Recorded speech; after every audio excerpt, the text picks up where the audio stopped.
Hello wrestling fans, this is your third video this week. The videos really are coming thick and fast, but I thought I would take advantage of the current work from home situation and really try and get into a rhythm for review content, news content, and maybe some different content coming soon. Who knows, we'll have to see.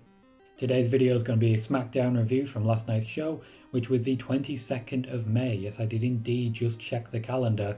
I've been working from home for a long time. We start at the top of the show with Miz and Morrison, as we have done for what feels like months now. It always seems to be these same two opening the show. Now, I have no issue with these two doing so. I think they're very entertaining, they're very good speakers, but I do think we need to see a little bit of variation now, especially in a show like this where the tag division really wasn't given any focus at all.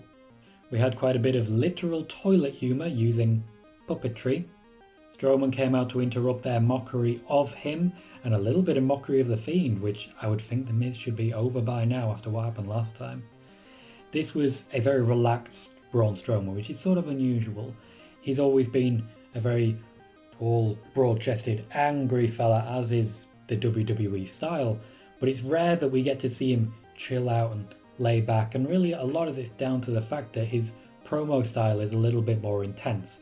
That said, when he has a cello in his hand, or not cello, a standing double bass, I've been corrected on this before, he certainly shows his lively side, so it was nice to see this time. This led to a match between The Miz and Braun Strowman, after lots of goading by John Morrison.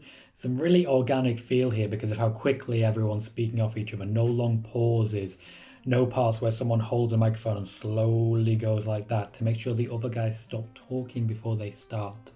None of that. This was very organic. The match was short and sweet. It was as much of a squash match as you're going to get over someone like The Miz. John Morrison was trying to interfere as much as possible. It was by the numbers, as most of these opening segments usually are, but it got us to where it needed to get to, which would be a challenge from John Morrison for The Miz and Morrison, hey hey ho ho, against Braun Strowman at Backlash. I think a lot of people expect to see The Fiend back challenging Strowman soon. This is a good way to elongate Strowman's first feud if he does lose the title to The Fiend. Strowman hasn't had the strongest push, especially compared to Drew McIntyre. That said, with the people he's working with, they are big name people, so he's got more interesting and more popular characters, outside of Seth Rollins, of course. Bray Wyatt and The Fiend is always going to get so much more eyes. Miz and Morrison, very well known, over the top for casuals. This could be a good moment for Braun. Immediately after this, we moved on to our second match of the night, and the first one in the Intercontinental Championship tournament, AJ Styles against Shinsuke Nakamura. They announced at the beginning of this segment that AJ Styles is now back on SmackDown full time, which I personally am very happy with. AJ Styles always feels like the absolute pinnacle on SmackDown, but always felt like just another guy on Raw, which is a shame in my opinion. There's also an element of catharsis to this. It's a guilty catharsis, but a catharsis nonetheless, which is not an easy phrase to say. I did report back on January 25th on this YouTube, right here, that AJ Styles was being considered for a move back to SmackDown after WrestleMania in the shake-up, which I reported would happen just before Christmas. The shake-up was going to involve NXT stars and was going to involve limited movement between Raw and SmackDown. The full shake-up hasn't happened because of COVID and no crowds, but we have still seen quite a few people move. Styles was going to be one of them, and it has now happened at a delay because he had a quick break after WrestleMania. That was a particular piece of news that is probably the most downvoted video in all of my YouTube, and it got very popular on Reddit. People were using it as a wonderful stick to beat me with, saying this guy doesn't know anything. That's the catharsis I'm speaking about. It's nice to be proven right sometimes. The match, as you might expect from Styles and Nakamura, was very good. It wasn't the top level standard that maybe their WrestleMania match was, even though I know a lot of people weren't so keen on that match. I did really quite enjoy it. This is a match that wouldn't look out of place in a G1 tournament. Started quite slow, lots of feeling out, some very inventive counters, and a strong element of strong style. Particularly the Ushigoroshi, where that was a rough looking bump, as well as the triangle into the Styles Clash, which was just magnificent. I've got to say, there is always an epic feel when these two step into the ring. AJ Styles wins the match, A shame as per usual for Shinsuke Nakamura, but with the brackets and the remaining people in this tournament, I am starting to worry a little bit that Sami Zayn is going to have to really struggle to get this title back. Styles being on SmackDown also changes my prediction. My initial prediction was that Nakamura versus Bryan would be the final, with Nakamura winning. Now, and I tweeted this out before the match really started, I expect Styles against Bryan, with Styles winning the championship. It is one of the only championships he hasn't won, the only singles championship he's eligible for that he hasn't won. So I think now's the right time to give it to him. We moved on to a hype package for the greatest wrestling match ever, as I mocked repeatedly in my Raw review. Well, it got worse, because they are now using the Greatest Showman soundtrack, in this instance Panic at the Disco version, the greatest show from that soundtrack as the soundtrack of the match, which does make me wonder, maybe this is going to be the cinematic main event that we've had at the last two pay-per-views, where we had cinematic main events, and it's going to be Edge versus Randy Orton in a musical extravaganza. Please comment below if you love or hate that idea. The next match, heavily advertised last week, was Charlotte Flair versus Bayley in a brand versus brand invitational. And this is probably the loudest match I've ever seen. Both women would not stop talking the whole way through. Really kept the whole thing quite interesting, especially with Bayley's hatred of Michael Cole, which is over with me, I've got to say. Bayley versus Sasha Banks is continuing to build slowly in the background. It seems like it's been building forever, but it is still building at least. At the same time, I've got to say, this is a very solid solo outing for Bayley. We know Charlotte Flair is good. Bayley has always been very good at selling and very good in a range of offense and some of her power moves, which really don't get shown enough in my opinion. But this was a good show for her. When it comes to Bayley and Sasha Banks, Bayley has really struggled in the shadow of Sasha Banks quite a lot in her time on the main roster. Basically a whole time on the main roster. So it's nice every now and then to separate the two and show that Bayley can still go. Both Bayley and Charlotte used the ropes to try and get a leverage pin early on in the match, and that did telegraph the finish, which I thought was very intelligent. It's a good way to use heel versus heel when someone tries to out-heel the other heel, and it was very refreshing that the dirtiest player in the game, Charlotte Flair, obviously inherited title, was out dirtiest player in the game. Just really quite enjoyed that. Charlotte, not long after the match, did tweet about the fifth horsewoman, referring to Bayley. That was not a typo, she's referring to Tessa Blanchard, by the way, as the second one. There is a particular moment I want to highlight. Late in the match, Charlotte went for her moonsault, not the twisting one that she does on the outside when there's more room, but the actual moonsault. Bayley rolled out of the way, so Charlotte landed on her feet and then did a big boot. I mean, we all know she's great, but that's incredible. Bayley's win came with a roll-up, which is a bit more of an escape than a win. It's sort of what Bayley's been doing with Charlotte Flair for a while, but at the same time it's very rare to see someone beat Charlotte Flair anymore, so well done Bayley. Our penultimate match had a real big fight feel in Otis and Mandy Rose against Dolph Ziggler and Sonya Deville. And I've got to say, Dolph Ziggler, who's probably the most well-known of the four, he's been working really hard to put everyone over here, and he's gotten very little himself. It really shows the leadership role that Dolph is starting to take in that locker room. Otis did struggle here, didn't get much offense, and when he did, he unfortunately came out on the losing side.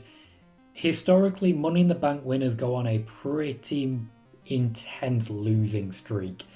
If you look back through history, that's clear for everyone, and that's usually a sign that they're going to be winning that title, because the WWE know that a successful cash-in will get all of that heat back in an instant.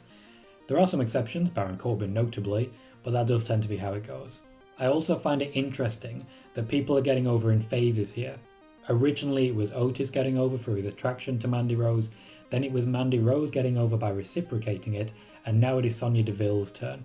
They're really doing this in phases, which allows them to have multiple wins in the same direction instead of 50-50 booking. Sonya Deville looked incredible here, getting the win with the last shot, which I found very entertaining. But I think it's about time Sonya Deville really got the spotlight here. She's someone who I have absolute faith will go very far. Unique offense, unique style, and very good promos, as we've learned recently. In a group of backstage segments designed to give you a little breathing room before the main event, Jeff Hardy talks up the positive vibrations that he's feeling and really hypes up that this will be his last run. I've reported before, my expectation is that Jeff Hardy and Matt Hardy will not be apart for very long at all. Jeff Hardy's contract was extended due to injury, so there is only a very limited amount of time left on it.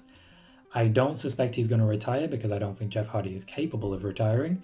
He's a born entertainer, but I do think he will be joining AEW to sort of follow his brother within about a year or so. Also in this section, the Forgotten Sons had their moment doing the Shield light promos that they've been doing. With not much focus on the tag division, which is obviously taking a step back for the IC title tournament, this is a good way to get them some positive attention. There was no New Day this week, Usos as we know are off TV for now, and there was no Lucha House Party.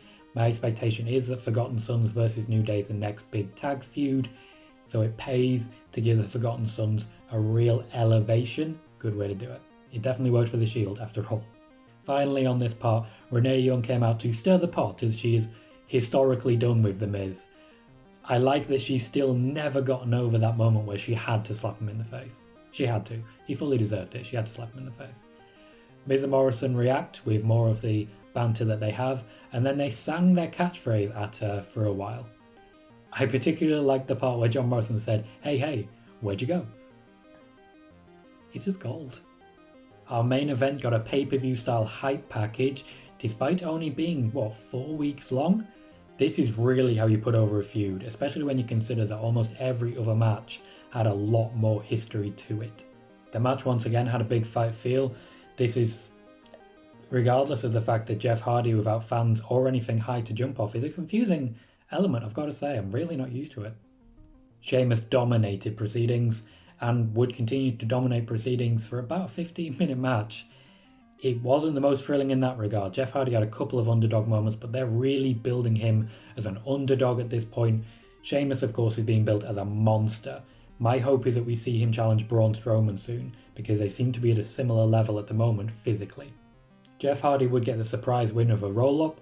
That's 2 of the 5 matches in the night ending in roll-ups, which I can't say are inconclusive, but certainly don't harm the momentum of the person rolled up. Sheamus will go on to whatever he goes on to next.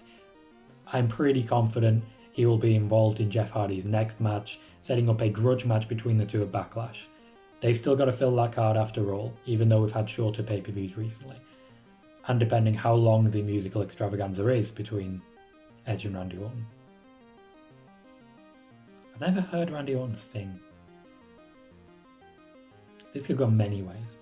I would say that this SmackDown was a perfect blueprint of everything SmackDown could and should be.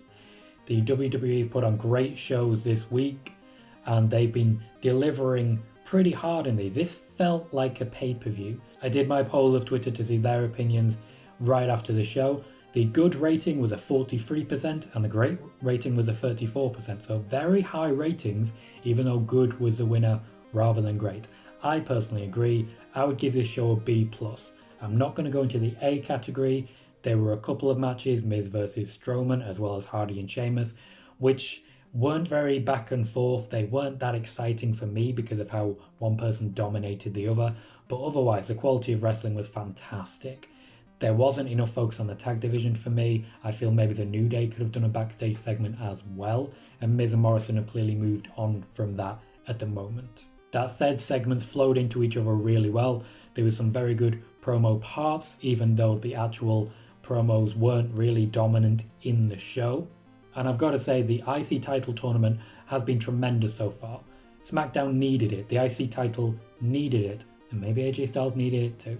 Going into Backlash, that is probably the #1 storyline on SmackDown. What did you think of SmackDown this week? Please do comment below. Leave a like if you've enjoyed this video. I've been Tom Colahue, and thank you very much for watching.